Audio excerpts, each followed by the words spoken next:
ഈശോമിശിഹായിക്കും സ്തുതിയായിരിക്കട്ടെ. ഈശോമിശിഹായിൽ സ്നേഹിതരെ, വിശുദ്ധ ബൈബിളിൽ പ്രധാനമായിട്ടും 2 തരത്തിലുള്ള വൃക്ഷങ്ങളെക്കുറിച്ച് നമുക്ക് കാണാനായിട്ട് സാധിക്കും. ഒന്നാമത്തത് ഉൽപ്പത്തിയുടെ പുസ്തകത്തിൽ നമുക്ക് കാണാൻ സാധിക്കുന്ന നന്മയും തിന്മയും തിരിച്ചറിയുന്ന വൃക്ഷം. പിതാവായ ദൈവം ആദത്തോടും ഹവ്വായോടും പറയുന്നത് ആ വൃക്ഷത്തിൽ നിന്നും ഫലം കഴിക്കരുതെന്ന്. എന്നാൽ അവർ ദൈവത്തിൻ്റെ കൽപ്പന ലംഘിക്കുകയും അത് കഴിക്കുകയും ചെയ്തതോടെ അവർ നന്മയും തിന്മയും തിരിച്ചറിയുന്നവരായി മാറി. ദൈവകൽപ്പന ലംഘനയിലൂടെയാണ് അവർ അത് കരസ്ഥമാക്കിയത്.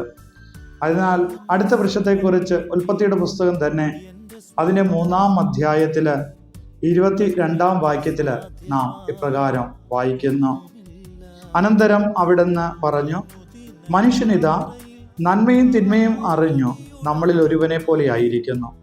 ഇനി അവൻ കൈ നീട്ടി ജീവന്റെ വൃക്ഷത്തിൽ നിന്നുകൂടി പറിച്ചു തിന്ന് അമർത്യനാകാൻ ഇടയാക്കരുത്.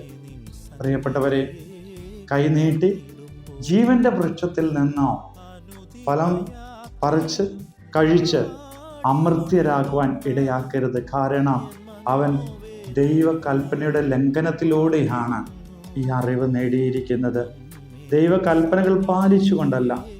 ആയതിനാൽ തിന്മ അമർത്യത പ്രാപിക്കുവാനായിട്ട് പാടില്ല.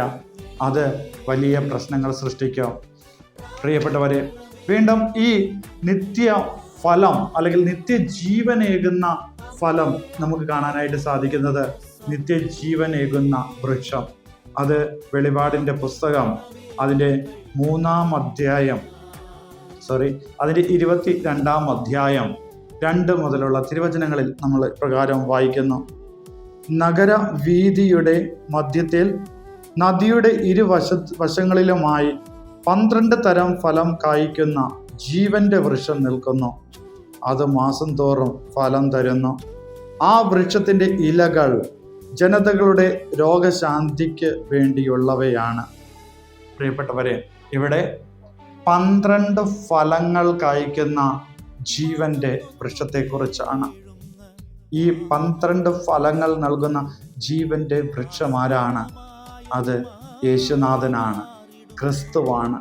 12 ഫലങ്ങൾ, 12 തരത്തിലുള്ള ഫലങ്ങൾ യേശുവിൻ്റെ 12 അപ്പോസ്തലന്മാരാണ്, ശിഷ്യന്മാരാണ്. ഇനി ആ ക്രിസ്തു ആകുന്ന വൃക്ഷത്തിൽ നിന്നും 12 ഫലങ്ങളാകുന്ന ശിഷ്യന്മാരിലൂടെ ആയിരിക്കും, ആ ശിഷ്യന്മാരുടെ അപ്പോസ്തലന്മാരുടെ പാരമ്പര്യത്തിലൂടെ ആയിരിക്കും ആ ക്രിസ്തു എന്ന വൃക്ഷത്തിൽ നിന്നും ഫലങ്ങൾ സ്വീകരിക്കേണ്ടതും കഴിക്കേണ്ടതും. അങ്ങനെ ജീവിതം അമർത്യത അല്ലെങ്കിൽ നിത്യജീവൻ ലഭിക്കേണ്ടതും.